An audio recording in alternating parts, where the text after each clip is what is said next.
nous avons apporté, c'est toi qui nous as donné.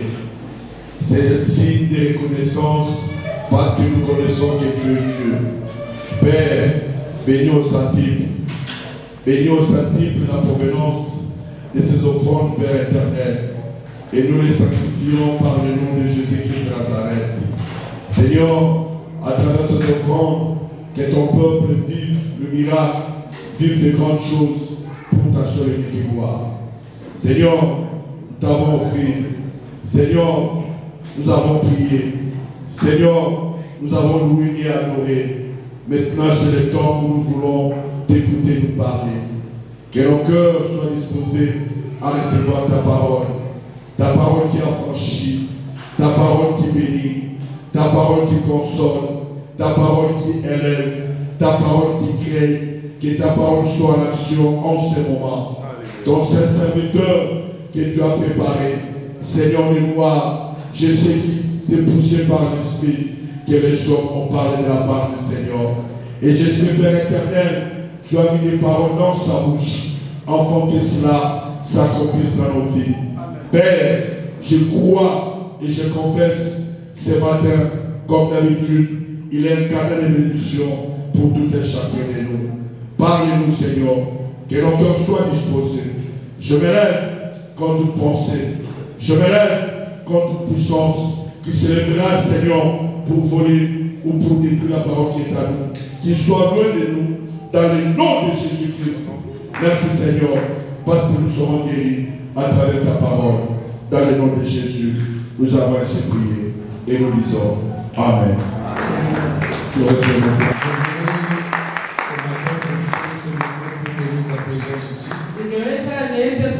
Bariki Mungu kwa ajili ya uwepo wako mahali hapa. Bariki uwepo wako. Na bariki uwepo wa kila mmoja wenu mahali hapa. Na uwepo wenu usipite bure. Hii ibada iwe kabisa ibada yako. Hii kuwe fursa ambayo inaweza kutanana na Mungu. Il ne faut pas venir au culte pour seulement participer. Usikue tu kuibada juu usiki. Il faut venir au culte pour rencontrer Dieu. Inabidi kuja kuibada kusudi ukutane na Mungu. Cela doit être une motivation de chacun de nous. Na hii inapaswa kuwa wito wa mwisho wa kila mmoja wetu. Biblia inatuambia là où deux ou trois se réunissent en son nom, mahali wawili wala watatu wanakusanyika kwa jina il est lake, parmi eux. iko katikati Et yao. lorsque Dieu est parmi nous, Na wakati Mungu iko pamoja il nasi, faut qu'on le rencontre. inabidi tukutane Il naye, faut qu'on le voie. inabidi Il tumuone, faut qu'on vive sa présence. inabidi tuishi uwepo Ça ne sert à wake. rien de venir à l'église. Haina faida kukia Tu comptes kukanisa, les cultes. unayetoka Tu comptes kukanisa les dimanches. na tunatoka na Tu kila comptes siku les mercredis. uko na hesabia kila Et siku tous les mercredis sont restés le même. na kila siku ya tatu Tous les zinabakia dimanches sont restés le na même. Jumapili zote Donc je zinabakia. prie que cette année, Ninaomba hii tu mwaka peux perdre toute l'année. unaweza poteza mwaka Mais mzima, qu'un jour arrive lakini siku où moja tu déclares comme tu es venu ce matin ambayo utakuwa sasa vile et tu ulivyo leo rencontres réellement ces na dieux-là. unakutana kabisa Et kabisa na Dieu Mungu. existe. Ya kama Mungu Les dieux yuko. que nous prêchons n'est pas historique. Mungu wetu anahubiri Les dieux que hapo. nous prêchons n'est pas ancien. Mungu wetu anahubiri hapo. Dieu est Emmanuel. Mungu iko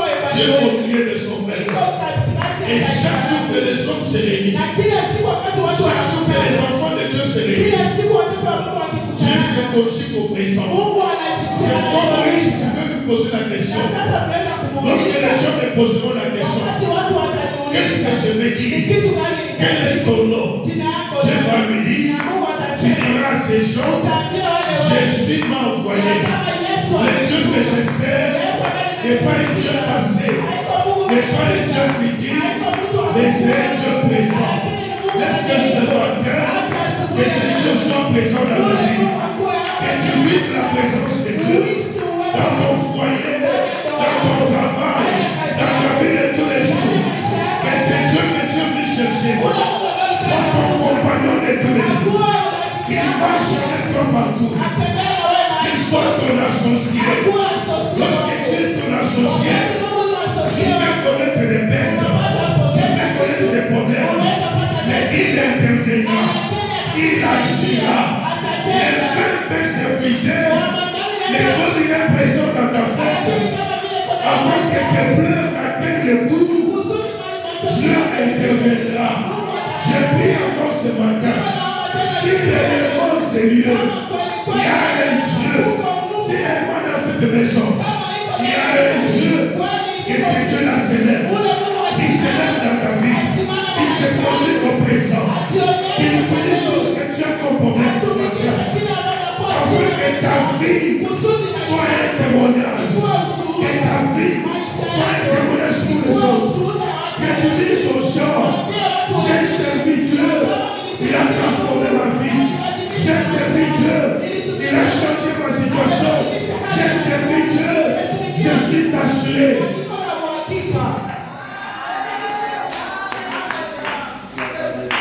Il est fidèle. Ce matin, je voulais te parler des 6 missions de Christ. Parmi lesquelles on va trouver la délivrance. Jésus n'est pas venu chômer sur la terre. Jésus avait une place de choses. Et il a accepté. Comme on ne peut pas sauver des hauts, il faut descendre vers les hommes. Il faut s'identifier aux hommes. Il faut vivre comme les hommes. Jésus a quitté le ciel. Il est descendu sur la terre. D'une manière humiliante. Il prend la forme d'un homme. Et pas d'un homme adulte. Mais comme un enfant. Il est dans des conditions minables. Dans les conditions les plus difficiles. Il va vivre comme tout le monde. Pourquoi? Parce qu'il ne peut pas te sauver en envoyant un décret. Il ne peut pas te sauver en envoyant des instructions pour te sauver. Jésus a voulu comprendre d'abord les difficultés que tu connais. Il a voulu vivre comme l'homme vit. Vivre les humiliations, vivre la faim, vivre la souffrance. À partir de ce moment, il peut parler comme un bon avocat. Parce qu'il a vécu ce que tu vis. Il descend sur la terre. Il grandit comme tout homme. Il grandit comme tout enfant. Enseigné par des hommes. Enseigné par des personnes ordinaires. Quelle humilité. Un Dieu qui accepte d'être comme un homme. Quelle humilité. La parole qui accepte d'être enseigné par les hommes qui ne connaissent pas la parole. Jésus, c'est un exemple d'humilité qui vient de Dieu. Il vit, il grandit. Mais un jour, il entre dans le temple. Pendant qu'il est rempli du Saint-Esprit, pendant que sa renommée part, des villes en ville, des villages en village, il entre dans le temple. Et lorsqu'il arrive dans le temple, je ne sais pas ce qui se passe. La Bible dit, on lui remet les livres, on lui remet le boulot. Jésus prend le boulot. Est-ce qu'il avait demandé? Là, je ne sais pas. Et lorsqu'il prend le rouleau de ses mains, Jésus roule. Il roule les livres. Il sait là où il allait. Il va tomber sur Ésaïe 60. Ésaïe 61, verset 1er. Lorsqu'il tombe sur ce passage, Jésus lève sa voix. Il commence à parler.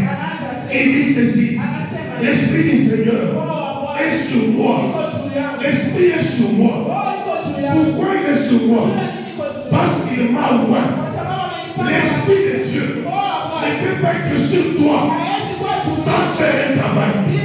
Aujourd'hui, il y a beaucoup qui disent ils ont l'Esprit de Dieu. Mais la question que nous nous posons, qu'est-ce que l'Esprit a fait dans ta vie? Jésus dit, l'Esprit de Dieu est sur moi. Pourquoi il est sur moi? Parce que je sais, j'atteste que cet esprit m'a oint. Lorsque l'Esprit de Dieu repose sur quelqu'un, il peut faire un travail. Et le travail qu'il fait doit être visible. Je voulais faire une parenthèse pour te dire, la vie chrétienne n'est pas une proclamation. La vie chrétienne n'est pas des confessions. que nous faisons le matin et le soir. Mais la vie chrétienne, ce sont des œuvres, ce sont des actes que nous voyons dans la vie de chacun de nous. On connaît l'arbre, non parce qu'il s'appelle arbre, mais on connaît l'arbre par ses fruits. C'est lorsqu'on voit le fruit qu'on peut identifier l'arbre. Mais toi, tu t'appelles chrétien. Quels sont les fruits qui montrent que tu es chrétien? Tu n'aimes pas la prière, tu n'aimes pas la parole, tu n'as pas la joie, tu n'as pas l'amour, tu es un haineux, tu es un conflictuel. Et chaque jour tu dis aux gens que tu es enfant de Dieu. Et des fois ça m'étonne de voir que même les hommes de Dieu, même les serviteurs de Dieu sont conflictuels. Vivent dans les conflits. Les conflits à gauche et à droite. Chaque jour à la télévision, en train de se critiquer. Quel est le fruit? Où est la tolérance? Les Saint-Esprit, c'est la maîtrise de soi. Un homme de Dieu, un enfant de Dieu, une servante de Dieu, qui passe tout son temps et de parler des mal des autres, et de critiquer les autres. Tu n'as pas Dieu. Tu n'as pas l'esprit de Dieu. Un enfant de Dieu doit avoir le fruit qui montre qu'il est enfant de Dieu. Lorsque les autres souffrent, ce n'est pas une fête pour toi, mais tu compatis. Ça te fait mal au cœur. Ce n'est pas un enfant de Dieu. Quand il voit l'autre dans la souffrance, chez lui il fête. C'est un sujet pour lui de faire des émissions, de passer à la télévision pour brandir la faute des autres. Les jeunes amis sur la tête des hommes. Il n'y a aucun homme parfait. S'il y avait un homme parfait, Jésus ne viendrait pas. Jésus est venu parce qu'on a regardé. Je peux le dire. J'ai regardé partout, à gauche, à droite. Je n'ai vu aucun homme. Je n'ai vu personne qui était digne d'ouvrir des livres et d'en les sceaux. Il n'y a personne. Soyons humbles. Soyons humbles. Manifestons l'amour pour les autres. Avec les autres tombent, au lieu de les achever, prions pour eux, que Dieu les relève. On n'est pas enfant de Dieu parce qu'on prêche. On n'est pas enfant de Dieu parce qu'on est à l'église tous les jours. Mais on est enfant de Dieu parce que le monde doit voir les fruits de Saint-Esprit au travers de notre vie.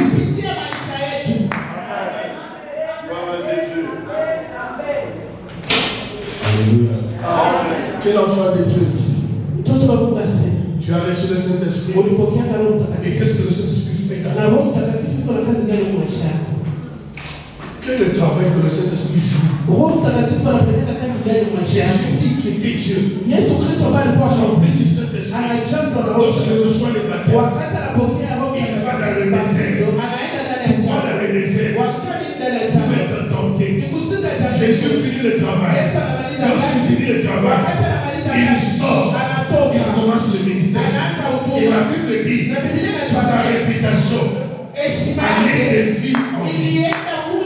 Il prêchait la parole. Et ces jours-là, il veut confirmer la prophétie. La prophétie d'Ésaïe. C'est pourquoi il entre dans le temps. Après avoir roulé, il tombe sous ces passages. Il lit. Le Saint-Esprit sur moi. Comme il est sur moi, il m'a oué. Il m'a une onction. L'onction c'est un mandat. L'onction c'est une autorisation. L'onction c'est un travail spécifique. On donne à quelqu'un pour une tâche. Il dit il m'a oué. Pourquoi? Première des choses pour laquelle le Saint-Esprit m'a oué. Alléluia. Il dit pour annoncer la bonne nouvelle aux pauvres. La première mission tume ya kwanza pour laquelle je suis roi ambayo nimepakwa par mafuta l'Esprit de Dieu, kwa kupitia Roho annoncer la bonne nouvelle. nitangaze habari njema. Chrétien, tu as la mission Uko na tume et la principale, na yenyewe c'est annoncer la bonne ni nouvelle. kupeleka habari njema. C'est annoncer la bonne nouvelle. Tangaza habari Jésus njema. dit, Yesu je viens apporter l'évangile, ninaleta injili, la bonne nouvelle habari njema aux pauvres, kwa maskini. non seulement aux pauvres matériels, Tu kwa maskini wa vitu, mais aux pauvres spirituels. lakini kwa maskini wa Qui kiroho. est-ce qu'on appelle pauvres spirituels? Hivi ndio wanaitwa maskini wa Les kiroho. gens qui reconnaissent que Watu ambao wanatambua Dieu est leur seul besoin. ya kama Yesu Mungu tuto haja yako ya kwanza. Lorsque tu as comme besoin primaire, Wewe ambaye uko na haja yako, besoin principal, haja yako ya c'est kwanza Dieu. ni Yesu Mungu. Le temps que tu écoutes ces besoins, Wakati Mungu anaonyesha haja tu yako as encore pauvre. na unangali tu. Et comme tu as ces besoins, Na kama vile wewe la na bonne nouvelle vient na habari njema na annoncer à celui qui a ses besoins. inatangaziwa kwa mtu ambaye Aujourd'hui, leo beaucoup entrent à l'église wengi wanaingia et makanisa ils ne sont pas pauvres. lakini sio maskini. Ils ne cherchent pas Dieu. Hawatafute Ils ne Mungu. cherchent pas à reconnaître Dieu. Hawatafute kujua. Ils ne cherchent pas à voir la parole. Hawatafute kuona neno. Ils sont riches. Ni watajiri. C'est pourquoi les béatitudes Na ndio kwa maana peuvent venir dans Matthieu chapitre 5. wanaweza sema ndani ya Il Mathayo est tatu. dit, Anasema heureux les pauvres en esprit, heri wa masikini wa car le royaume des cieux kwa sababu ufalme wa est à mbingu eux. uko ndani Jésus yao. apporte le royaume Yesu analeta à ufalme ceux qui dépendent de Dieu, kwa wale ambao ni watu wa à ceux qui dépendent de Dieu. kwa wale ambao ni watu wa Mungu. Beaucoup sont à l'église, Wengine wako makanisa mais ils ne sont pas pauvres. lakini hakuwa maskini. Ils sont riches. Ni watajiri wa Ils kichwa. connaissent beaucoup. Wanajua sana. Ils connaissent beaucoup. Wanajua sana. Même quand on lit le verset, Na wakati wanasoma shairi, lui il va déjà plus loin. yeye aishinda mbali Il connaît sana. l'interprétation. Anajua kazi za Mon frère, kutafsiri. je t'informe. Niko na kujulisha ndugu Jésus yangu. est venu Yesu pas alikuwa chercher les riches, hapana kutafuta mais les matajiri gens qui sont pauvres na watu wenye wako dans leur wabasi esprit, ndani ya roho qui ont zao, les soucis d'abord, watu ambao wako na haja qui ont les kubwa, soucis de chercher Dieu, ambao wako na haja qui kutafuta, veulent rencontrer Dieu. ambao wanapenda kukutana na C'est Mungu. ça la mission de Na Christ. hiyo tume Et cette mission, na hii tume il nous l'a transmise. alitupatia. Tu n'es pas disciple Hauko kufuata lorsque tu ne suis pas ton maître. wakati hauko unafuata Lorsque mwalimu tu ne fais pas comme ton maître. kama vile utumike kama vile mwalimu wako. Annoncer la bonne nouvelle aux pauvres. Peleka habari njema kwa maskini. Ici, le pauvre ne doit pas être expliqué comme ça se disait quand on était de l'autre côté. Leo maskini haiko kama vile tunaweza kusema ndani ya ngambo. Et le royaume ici appartient aux pauvres. Wafalme wa mbinguni kwa ajili ya Donc il ne faut maskini. pas chercher l'argent. Ni kusema tu Il tutafuta faut pesa. rester pauvre. Inabidi tubakie Et maskini. c'est seulement le pauvre Na maskini tu qui iront au ciel. ndio wataingia C'est qui mensonge. kibongo sana. Ici, quand on parle de pauvreté, Wakati wanakamata nous maskini sommes dans le domaine spirituel. wana hali ya C'est la kiroho. pauvreté Na mentale. umaskini wa akili. Devant Dieu, Upende za Mungu. sois pauvre. Kuwa maskini. Ne connais rien. Usijue kitu Et tu ne connais rien. na haujue kitu. Sois pauvre. Kuwa maskini. Et quand tu es pauvre, Na wakati uko le maskini, royaume des cieux ufalme wa est mbingu pour toi. ni kwa ajili yako. Alléluia. Deuxième des choses, Jambo la pili, il dit, anasema le Saint-Esprit sur moi. Roho wa Bwana yuko juu yangu, amenipaka. Un, pour annoncer la bonne nouvelle. Moja, kusudi niweze kupeleka injili kwa maskini. Ya pili, Guérir kusudi ceux qui ont le cœur brisé. kuponyesha wale ambao wanakuwa na mioyo ya kuvunjika. Ici, Hapa Jésus a la mission Yesu yuko na tume de restaurer ya kuvunjisha ceux qui sont blessés wale ambao wamevunjika moyo, intérieurement, ndani ya moyo, ceux qui sont rejetés, wale ambao wanatupiliwa, ceux qui sont restés à cause de leur péché, wale ambao wamekaa juu ya dhambi les zao, personnes qui sont dans la souffrance. watu ambao wanaishi ndani ya mateso. Jésus est venu Yesu pour alikuja leur annoncer la bonne nouvelle. kusudi kuwatangazia habari njema. J'aime ce que Jésus fait. Ninapenda kile ambacho Yesu Dans Luc alifanya chapitre 6, ndani ya Luka de 6, la partie de 7 au 6e, kuanzia kwa mstari wa 36.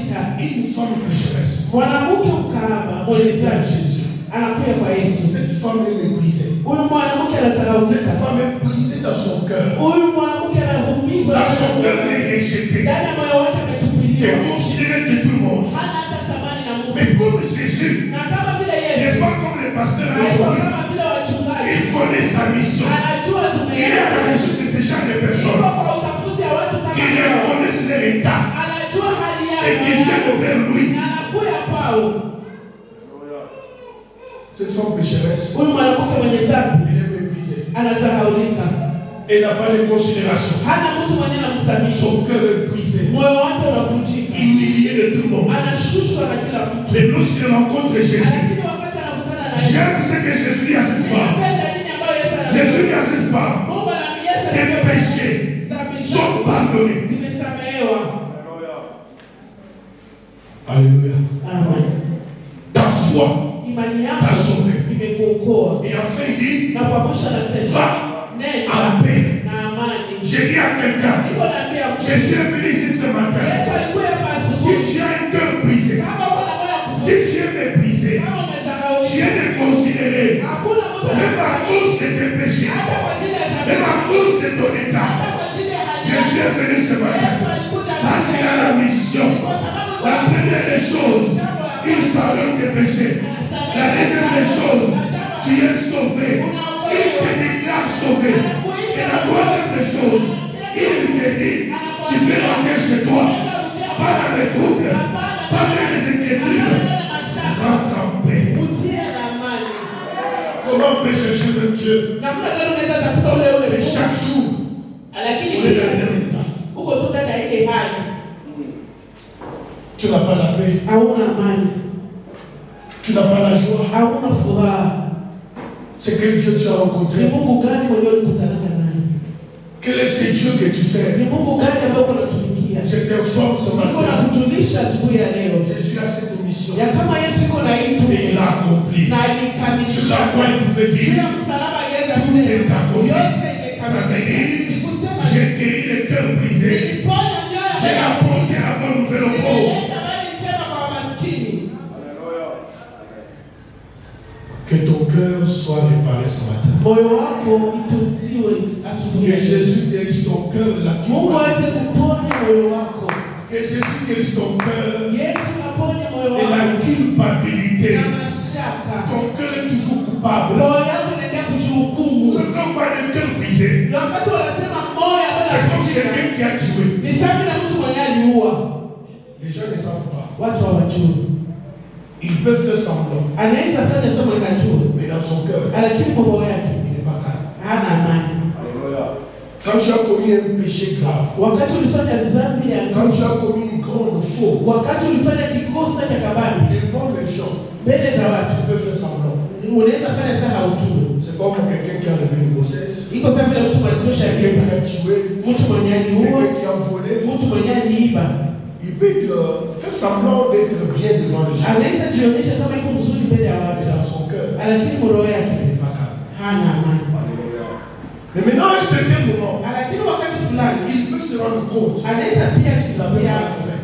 na kama ni vaa Mais il mbaya, faut un traitement. lakini inabidi Pour wamtume que son cœur soit guéri. moyo wake ipone Ce kwanza, traitement n'est pas un na médicament. hii kutunziwa haiko Le dawa, médicament, c'est Jésus. lakini dawa ni Il y a Yesu. que Jésus Ni Yesu qui peut amener la paix dans ton ambaye cœur. ataleta amani kwa roho yako.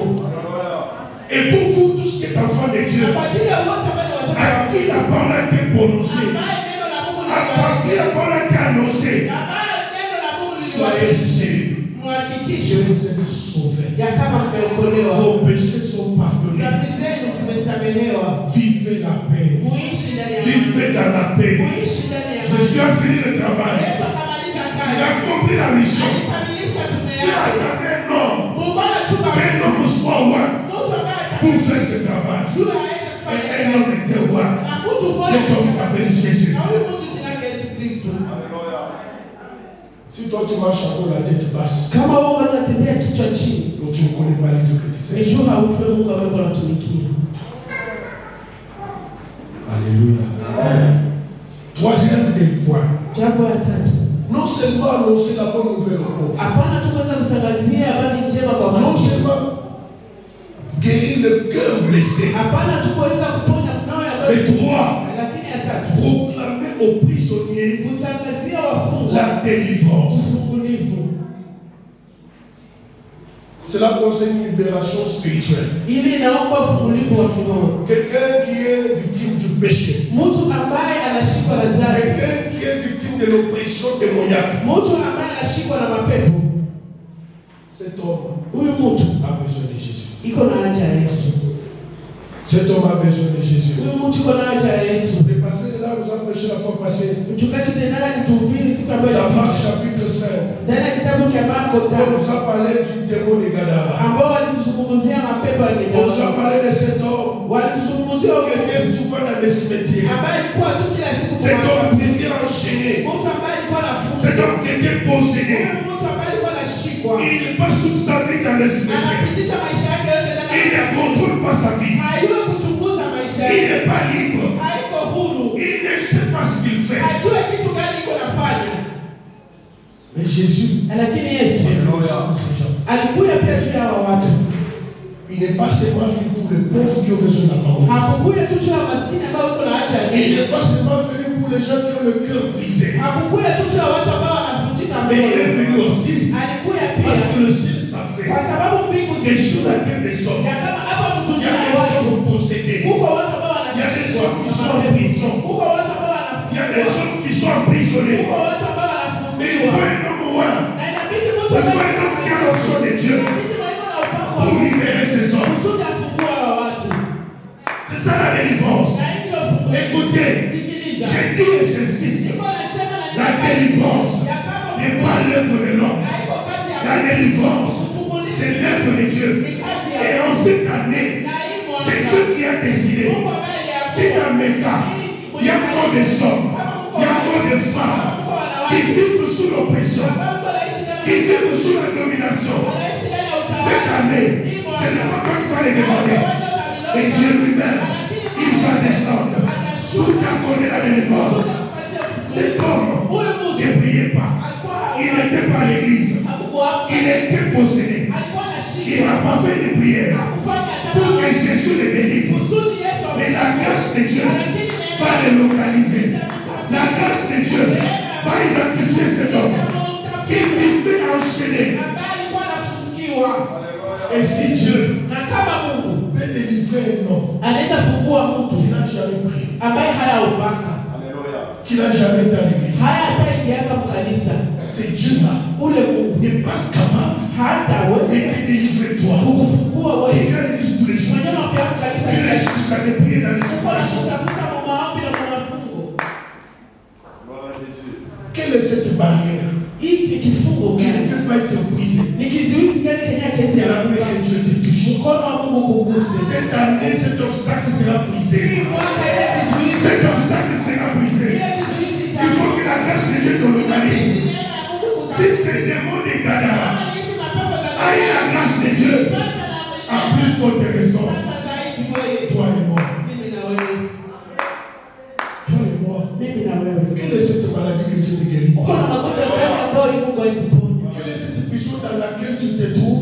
Ni gereza gani yenye uko Où ndani? Dieu n'est pas capable Yenye d'arriver. Mungu hana uwezo Je wa kufanya. t'informe, Ninakujulisha ton Dieu, celui que tu sais, ambaye il n'y namtumikia. a aucune porte qui peut lui résister. Hakuna mlango inaweza kusimamia. Avant sa mort, Mbele ya kifo chake, Jésus pouvait frapper à la porte Yesu angepiga pour mlango entrer. kusudi Et lorsqu'il est resté Alikuwa mort, wakati il n'y a aucune porte hakuna qui tena peut empêcher ton Seigneur.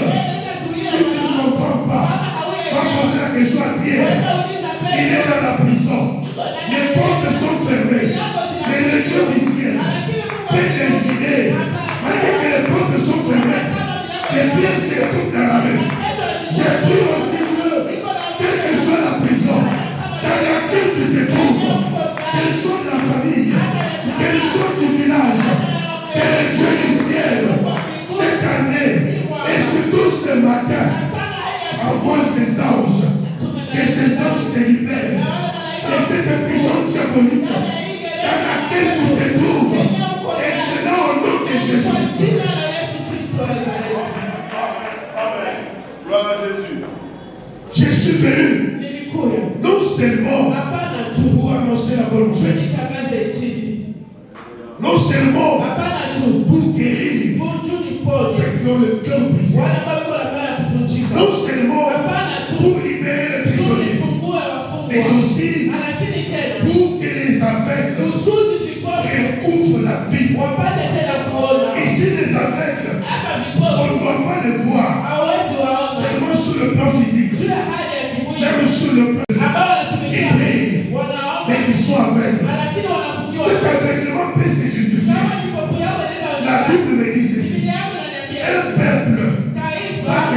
révélation, c'est un peuple sans fin. La révélation fait partie de la vie qu'un enfant de Dieu doit voir pour voir. Tu pries, tu sais Dieu, aucune révélation. Tu marches comme un animal. Jésus est venu pour toi. Tu pries, tu rêves les mêmes choses. Tes nuits sont les mêmes. Il y a beaucoup de ceux qui ne rêvent même pas. Même quand ils rêvent, ils des choses bizarres. Non. Jésus est venu pour toi. C'est pas Matthieu 46. Bartimée est aveugle. Cet homme ne cherchait pas d'abord Jésus avant. Et il était là. Mais les jours, il entend parler de Jésus. Non seulement il entend parler, il entend qu'il passe par là. Je te forme ce matin. Et ce matin, Jésus passe par là.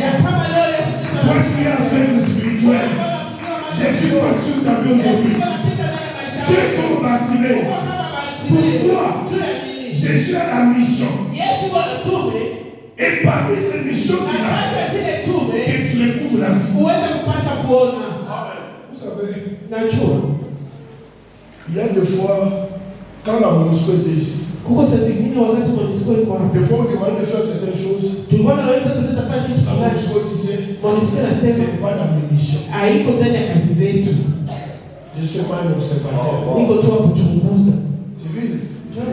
Ça veut dire, si cela ne relève pas de ma mission, je ne fais rien. On peut te tuer, mais pas seulement ma mission. Je n'interviens pas. Mais toi, tu as un homme. On appelle Jésus. Parmi les missions que Christ a reçues, elle a reçu la mission de t'église. Il a reçu cette mission pour toi. Il dit, je suis là pour que l'aveugle découvre la vie. Et quand on découvre la vie, c'est pour qu'on marche distinctement. Ça veut ne peut pas trébucher. Quand quelqu'un voit clair, il ne tombera pas. Parce que toutes les fois, les enfants de Dieu justifient. Mais je suis tombé. Je peux me relever. Oui, tu peux tomber parce que tu es aveugle. Mais ce matin, il y a un homme qui a reçu la mission pour enlever ton aveuglement. Afin que tu ne tombes plus. Parce que tu verras maintenant. Partout tu poseras ton pied. Partout tu poseras ton pied. Tu vas voir. Et l'enfant de Dieu doit voir. Même par la foi, il doit voir. La foi aussi sont les yeux. On ne vit pas par la vie, mais par la foi. Donc, pour un enfant de Dieu, la foi, c'est une vision. Tu peux voir là où les autres voient. C'est lui qui a la foi, il voit. C'est lui qui a la foi. Il peut vivre des choses au-delà de la vision de tout le monde. Jésus a cette mission. Pourquoi toi tu as fait? Tu ne vois rien. Chaque jour tu es toujours surpris par les événements. Non. Rappelle à Jésus. Jésus, quand tu as quitté le ciel, c'était pour que moi je recouvre la vie. Et cette vie n'était pas seulement matérielle. Elle n'était pas seulement physique. Elle était aussi spirituelle. Alors Jésus, ouvre-moi les yeux. Accomplis ta mission d'abord. Jésus, tu as reçu l'option pour que je ne sois plus aveugle. Mais pourquoi mon aveuglement continue? Et donc les enfants de Dieu aujourd'hui, On prie pour des choses qui sont visibles. Wanaomba juu ya vitu vya Mungu vinaonekana. Mais les choses importantes, on ne prie pas. Lakini vitu vya maana hawaviombea. Est-ce que tu as déjà prié pour ça? Ukishaka viombea kwanza. Seigneur, je veux voir. Bila tunaambia Mungu mimi napenda Je ne veux nione. pas vivre dans la vie. Sipende endelea kuishi ndani ya upofu. Qui peut faire si je le fais comme ça? Nani wanaweza kufanya mada ya maombi ya hivi? Seigneur, le véhicule. Unisaidie. Donne-moi une parcelle. Unipatie. Si je veux voyager. Mimi napenda Si je veux me marier. Mimi napenda niolewe. Comment pendant que tu as fait? Utaolewa aina hauoni. Même si on le mariage, tu ne feras rien. Hata kupatia ndoa hauto. C'est pourquoi ils se marient aujourd'hui. Natoka kama wanaolewa miaka miezi na wanaachana. Comment on peut donner un beau mariage à un aveugle? Namna gani watapatia ndoa nzuri mtu mwenye Il va continuer à commettre des erreurs. Ataendelea kufanya makosa. Parce qu'il ne verra rien. Juu hata kwa naona kitu. Prie Dieu qu'il t'éclaire. Omba Mungu akufunulie. Qu'il éclaire ta vie. Akufunulie. J'aime bien cet homme de Bartimée. Il dit à Jésus. Anaambia Yesu. Seigneur, Bwana, que je voie. nione. Non. Il n'a pas commencé par ça. Hakuanzia pale. Il commence par dire. Anaambia kwanza Yesu. Fils de David. Mwana wa Daudi. Et pitié de moi. Unione huruma. Fils de David. Mwana wa Daudi. Et pitié de moi. Unione huruma. Il faut être trop pressé de demander. Saa zingine tunakuwa na haraka sana ya kuomba. C'est lorsque la parole touche Jésus. Na wakati neno ligusa Yesu, Jésus s'arrête. na Yesu ndo Il akasimama. pose la question à Bartimée. Akamuuliza Bartimayo, Qu'est-ce que tu veux que je fasse? unapenda nikufanyizie? Si Bartimée était toi et moi, Kama Bartimayo angekuwa mimi na wewe, la réponse serait la suivante. jibu ingekuwa hivi: Donne-moi une parcelle à Goma. unipatie kiwanja Goma, Donne-moi un véhicule. unipatie na gari, Donne-moi de l'argent. unipatie pesa. Mais Bartimée, Lakini on te Bartimayo donnera la parcelle. utakupatia On te kiwanja, donnera le véhicule. watakupatia On te gari, donnera l'argent. watakupatia Mais pesa. tu ne vivras pas Yeye ça. C'est hautaona. l'argent, c'est que quelqu'un qui doit compter ta place. Mtu mwingine ndio atakuwa Bartimée va dire à Jésus, je n'ai pas besoin d'argent. Je n'ai pas besoin de parcelle. C'est que je cherche et je retrouve la vie. Pourquoi? Bartimée savait, parmi les missions de Jésus, il n'y a pas de parcelle. Parmi les missions de Jésus, il n'y a pas d'argent. Mais dans ces attributions, il y a le recouvrement de la vie. Je vais demander ce que Jésus a. Comment tu demandes une parcelle à celui qui n'a même pas là où poser la tête? Namna gani utapata mtu parcelle na hana pesa kutia kichwa? Comment tu demandes à quelqu'un la parcelle Namna gani unalomba mtu pendant que lui-même kuna wakati n'a yeye pas là où poser sa tête? hana wapi kwa katia kichwa? Jésus n'avait pas de parcelle. Yesu hakuwa na viwanja. Il était un vagabond. Alikuwa tu mwangaika. Il dormait n'importe où. Alikuwa analala nafasi yote. Mais toi tu demandes la parcelle. Sasa wewe unaomba kiwanja netosha. Jésus voit une femme. Yesu Jésus avait une femme. Toi tu les choses. Yesu pesa moi c'est. Yesu là moi c'est après ça. Yesu hana mwanamke wa kukupatia. Donc on va chercher les biens au tout. Yesu hayuko hata maneno ya mwanamke. Demande à Jésus, il dit, Tuko mara na cherchez premièrement le tafuta kwanza ufalme. et la justice. Laisse tout ce qu'on parle dessus. Na vingine vyote watawaona. Tout ce que nous demandons dans nos prières, ce ne sont pas les principales supplications qu'on a présentées à Dieu. Gloire à Jésus. Tu demandes le mariage Unalomba ndoa. et pourtant tu es aveugle. Na kitu hauonaki. Chaque jour, Kila siku les gens viennent t'envoûter chez toi. watu wanapenda kuvutia. Les gens viennent détruire ton mari chaque jour. Watu wanapenda kubomoa Et tu ne sais pas voir. na hauna macho ya Parce kuona. que tu dors comme un sac de foufou. Juu unalala tu sasa. Même tes sommeils sont les mêmes. Na usingizi yako ni zile zile. Hapana. Et tu retrouves la vie. Uweze pata tena kuona. Bartimée pouvait dire, Bartimayo angeweza sema, si je retrouve la vie, kama mimi napata tena j'ai posho, la force. niko na nguvu, Je vais chercher l'argent. natafuta pesa. Si je retrouve la vie, Kama mimi naona je tena, vais cultiver. kaenda lima, Je vais cultiver un champ. kaenda lima, J'aurai l'argent. napata Je vais pesa. chercher une femme. Je vais acheter les habits de mon Naenda cou. shuzia manguo zingine Mais si mbele. je demande les habits, Lakini nikiomba manguo, quelqu'un d'autre va me tromper. mtu mwingine atanidanganya. Tu as des habits, tu ne vois pas. Qui va les porter? Uko na manguo hauzioni, nani atasubiri? D'abord, tu ne connais même pas les mots d'aujourd'hui.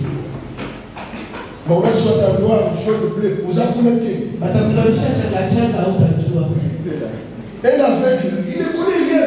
Kipofu usipofahamu kitu Usilote kwa mweke ni mko wazo sandali ya kitoko lati. Mbona yuko baba yuko lati sasa. Sur le plan spirituel, il y a des gens comme ça. Qui ne sont pas libres. Jésus est venu pour toi. Demande le recouvrement de la vie. Que tu recouvres la vie. Que tu vives par toi-même. Alléluia. Jésus va lui dire, va. Ta foi. Ta sauvé. Pourquoi? Parmi mes missions, tu dois faire recouvrir aux gens la vie. Comme tu as voulu que tu recouvres la vie, va. Ta foi t'a sauvé. Je la vie. Et vous verrez en état saint. 5. C'est 5 ou 6? 5. Non seulement je suis venu pour annoncer la bonne nouvelle, guérir les cœurs brisés. Toi,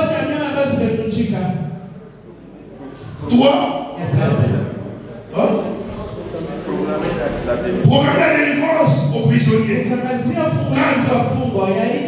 Le recouvrement de la vie. Et 5. Renvoyer libre les opprimés. Renvoyer libre les opprimés. Autrement on dit, renvoyer libre les captifs. C'est ça? C'est ça la conversion. Vous lisez la conversion quoi? Bota on a la conversion de quoi? Là on a dit quoi? Donc là c'est ce qu'on a écrit. Mais dans la conversion on a dit renvoyer libre. La conversion par les captifs.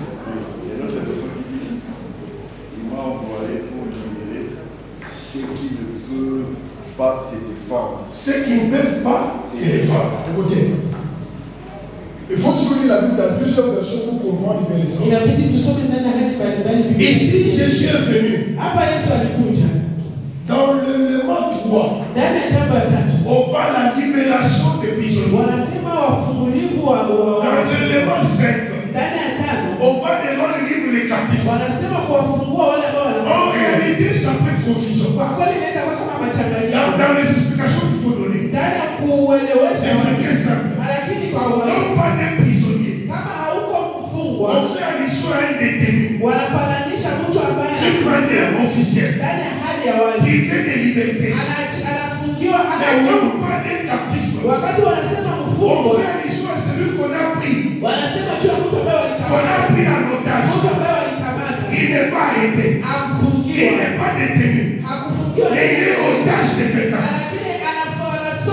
Je prends l'exemple. On nous donne l'exemple de Joseph. Lorsque Joseph est parti par ses frères, il n'est pas prisonnier. Il est captif. Il est opprimé. Il est dominé par ses acheteurs. Là, on peut dire Joseph est opprimé. Joseph est captif.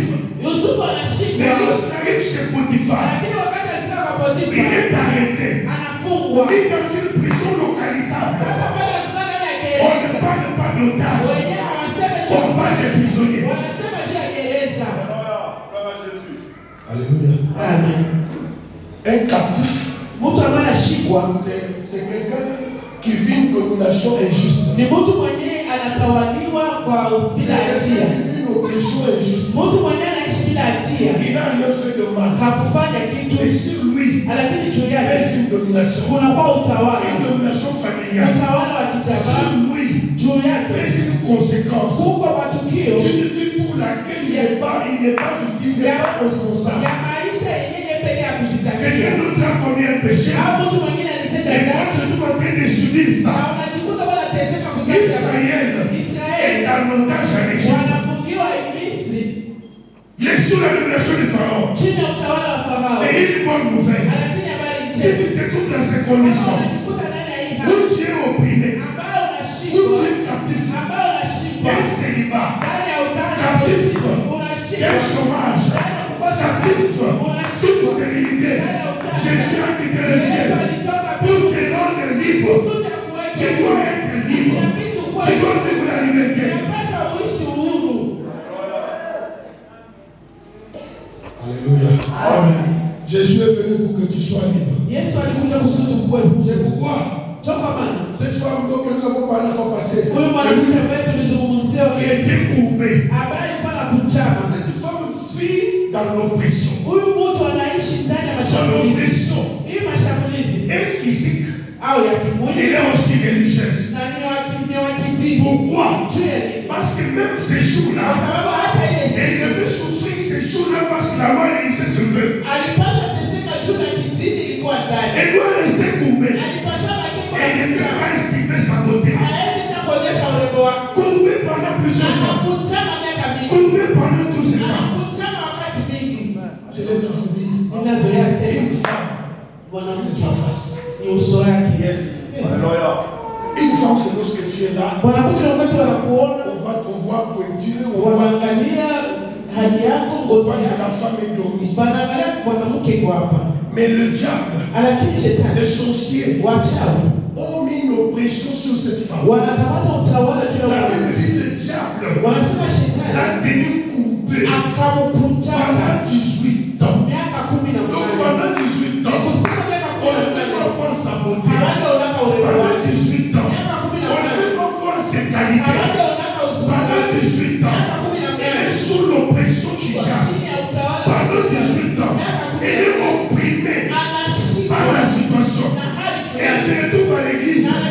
Une église comme celle-ci. Au lieu que les gens puissent avoir compassion d'elle, l'église ajoute encore des conditions. Voilà, aujourd'hui, c'est dimanche. Tu ne peux pas guérir. Et surtout dans cette position. Quelle injustice. Qu'est-ce que je fais? Beaucoup se posent ces questions. Ça me passe à dormir. Et ce que j'aime, cette femme est dans l'église tous les jours. Elle n'était jamais chez elle. J'ai dit à un homme qui est ici. J'ai dit à une femme qui est ici. Ton jour, tu ne le connais pas. Ton jour, tu ne le connais pas. Tu peux faire 18 ans. 18 ans sur ces bords. 18 ans sur cette chaise. Je t'encourage. N'abandonne pas. Ne te décourage pas. Persévère. Ton jour arrive. Ton jour arrivera. Il y avait des pasteurs là. Il y avait des sacrificateurs. Mais personne n'a mis la solution. Et elle aussi, elle a compris que je suis pauvre à l'esprit. Je n'ai que les cieux. Je ne peux pas rester chez moi. Si je dois mourir, je dois mourir à l'église. Je dois aller tous les jours. Même si on ne fait pas de moi, même si on ne veut pas me regarder, mais j'y serai tous les jours. Mais ce jour-là, c'était son jour. Jésus a pris à sa vie.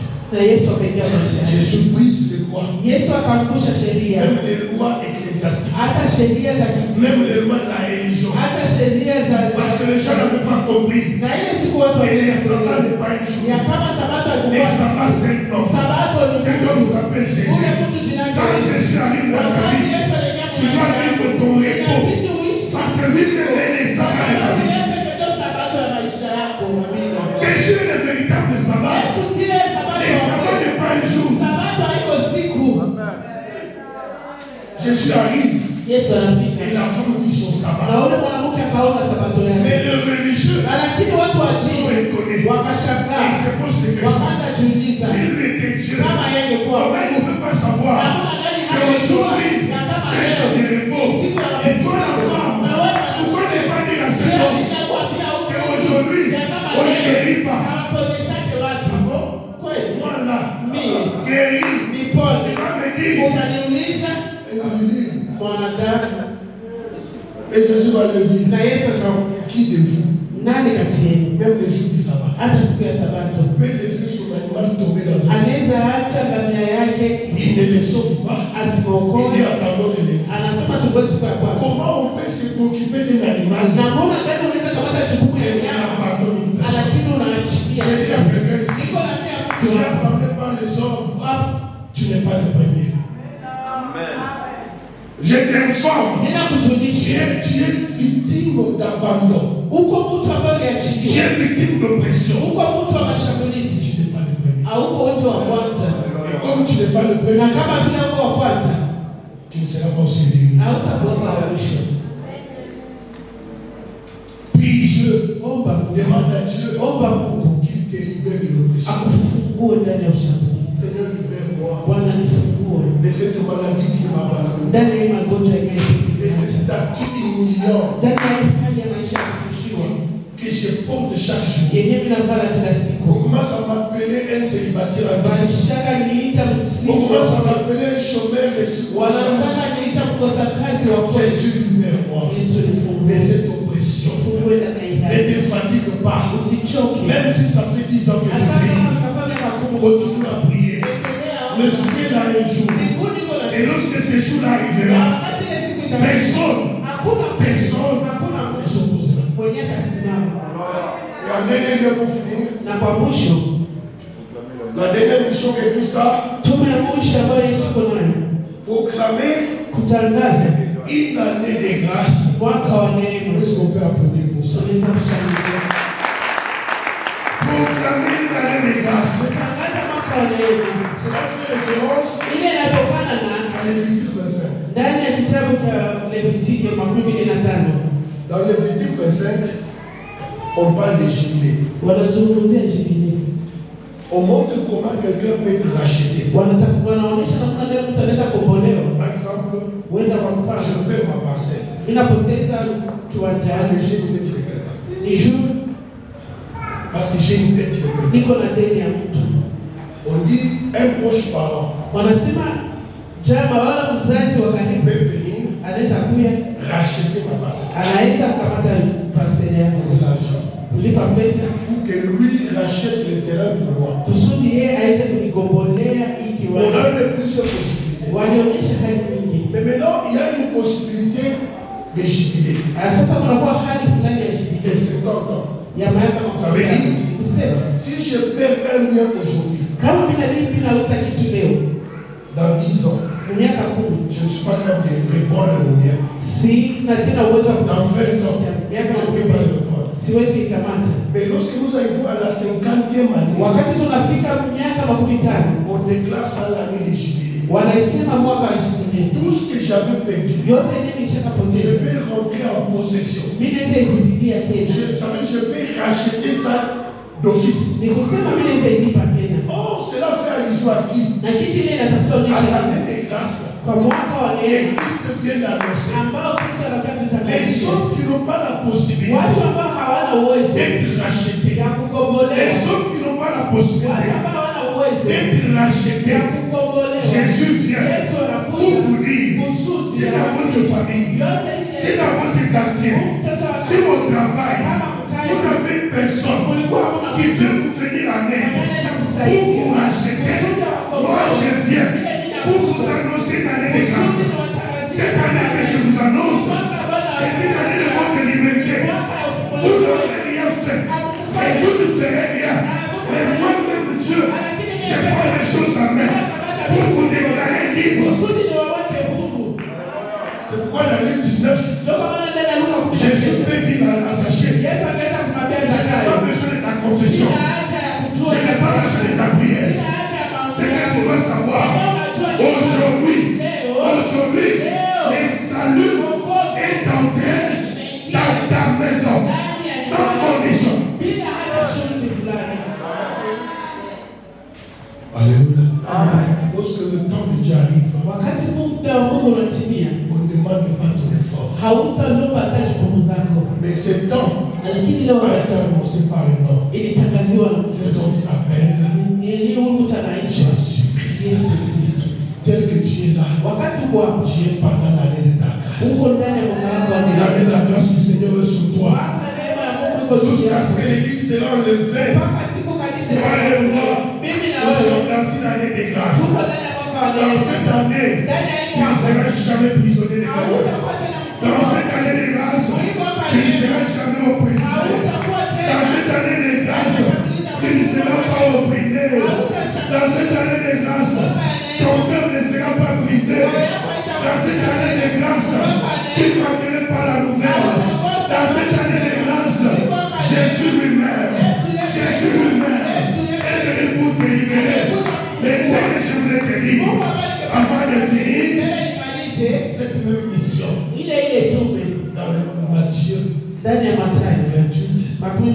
Jésus veut partir. Il dit à ses disciples, je vous donne aussi la mission. Donc, toi et moi, depuis que nous avons reçu Christ, nous avons la même mission. D'annoncer la bonne nouvelle aux pauvres, de guérir les cœurs, de libérer les prisonniers, de guérir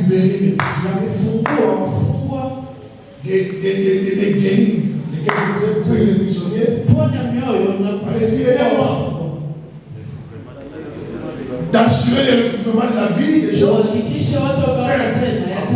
d'envoyer libre les opprimés, et d'annoncer aux gens que nous sommes pendant l'année de grâce qui est-ce qu'on peut applaudir? Pour ces 6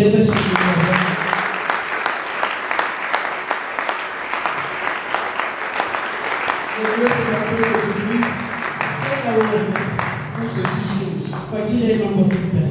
La première des choses, tu pries pour tous les obtenir toi-même.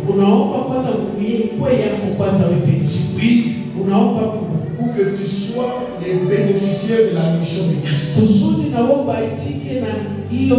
Et deuxième des choses, tu pries pour que le Saint-Esprit te dote de moyens pour que toi aussi tu le vives. Alléluia. Tu vois si on attend bien? Parce que tu ne la savais pas.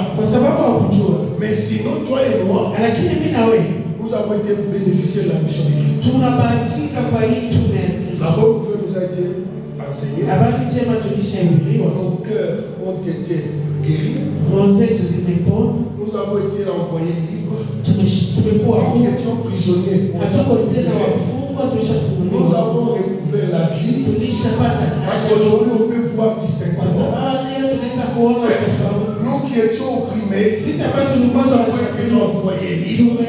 Comme Jésus pouvait dire à cette femme pécheresse, femme de Dieu en paix, parce que tu es libérée. Et enfin, on nous a introduits dans un régime de la grâce. Nous vivons le régime de la grâce. Voilà les bénéfices célestes que nous avons reçus de Dieu. Lorsque tu dis merci à Dieu, tu vas accomplir ça dans ta vie. Fais aussi prier comme Jésus. Et le Saint-Esprit qui est en toi te donne le même mandat. Aujourd'hui de cette église, sois aussi cet homme, cette femme qui va annoncer la bonne nouvelle. Sois cet homme, cette femme qui va guérir le cœur brisé autour de toi. Sois cet homme qui va libérer les prisonniers. Sois cet homme qui va amener les autres à recouvrir la vie. Sois cet homme qui va libérer ceux qui sont opprimés. Et annonce à ces gens que nous sommes pendant l'année de grâce. Est-ce qu'on peut prier? Est-ce qu'on peut prier? Voilà la bonne position que tu veux. Je crois ce matin. Parmi les missions que tu as mis à ton fils, au travers du Saint-Esprit, c'était d'annoncer la bonne nouvelle. Et moi qui suis ici, je suis bénéficiaire de cette bonne nouvelle qui avait été annoncée par Jésus. La deuxième mission qu'il a faite, c'était de guérir les cœurs brisés. Mon cœur était brisé. Jésus m'a guéri. Jésus m'a guéri. La troisième mission, c'était de délivrer les prisonniers. Voilà. J'étais dans la prison du péché, dans la prison du servitude. Mais Jésus m'a libéré. Jésus m'a délivré. La quatrième mission, c'était que je recouvre la vie. Jésus a permis que mes yeux voient.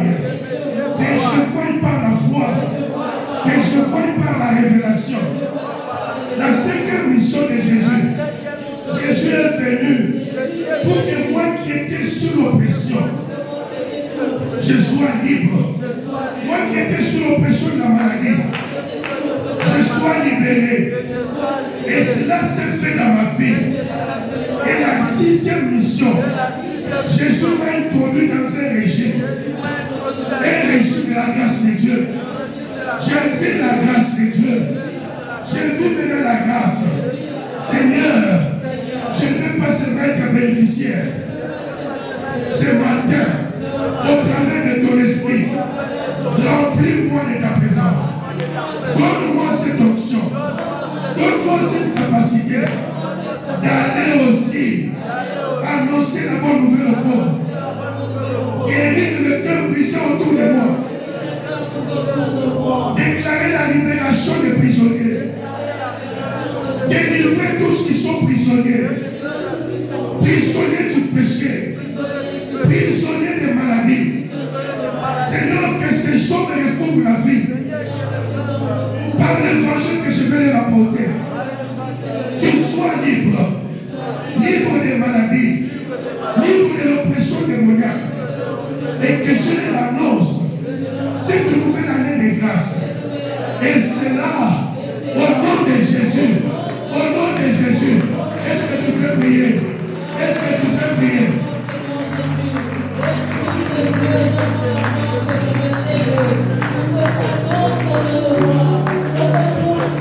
Oui, on fait prier. Priez ma soeur.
Pour que nous soyons des ouvriers réellement dans ton œuvre et que chacun de nous puisse apporter sa pierre pour que nous puissions aussi transmettre aux autres ce que nous avons reçu de la part de ton Fils Jésus-Christ.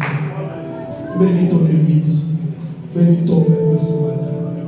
Et c'est là au nom de Jésus que j'ai prié.